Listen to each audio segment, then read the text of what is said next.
Saturday lunchtime here in the UK, and I'm doing a quick request video. Thanks very much to Greg, who emailed me with this request. And I won't read it out because I don't have it in front of me, but it went something along the lines of, where is Chris Eubank Jr? What is he doing? What has happened to him? Where's he gone? He's kind of disappeared from the scene, which is always suspicious with a guy like Chris Eubank Jr. because, yeah, let's be honest, he's not afraid of the headlines, not afraid of a bit of the limelight. So when he disappears, for this length of time, you kind of wonder, is there something going behind the scenes? And you'd have to say it's a slightly odd time for him to go missing. You know, he was quite an active fighter. I suppose he's coming off by far the best win of his career against Chudinov, where he won the WBA interim strap. Obviously, the Billy Joe Saunders fight gave him a sort of a monumental boost in public recognition and public popularity. Now we know that the second fight, the rematch there, fell through. I've covered that in other videos, so I won't go over it again. But yeah, it fell through in seemingly very, very bizarre situations. So you have to wonder, where does this leave Chris Eubank Jr? Now, the difficulty with him, in my eyes, is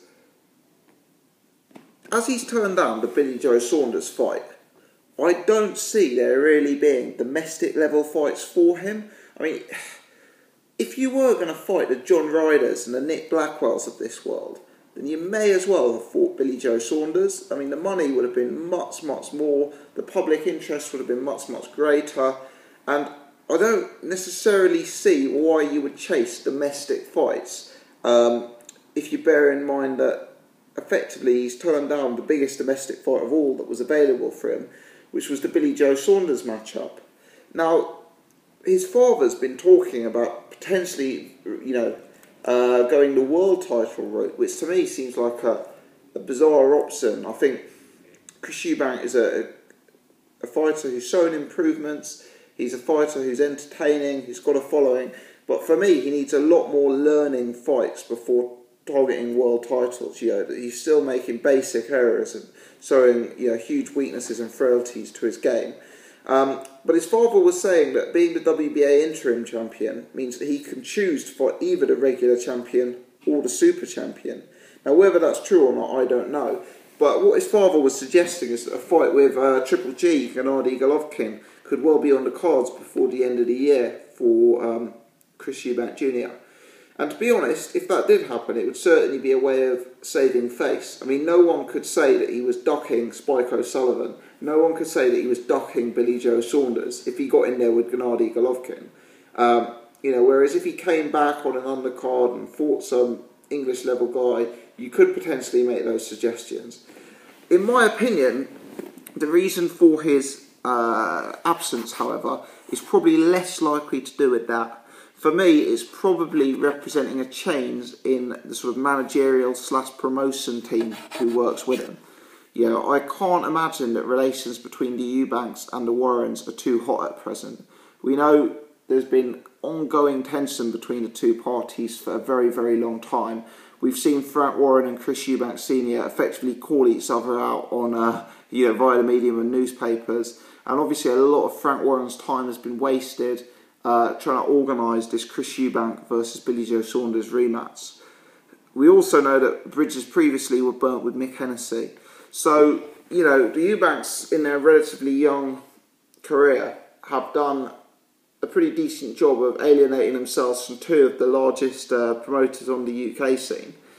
There is, of course, one man whose name we haven't mentioned so far, and that's Eddie Hearn.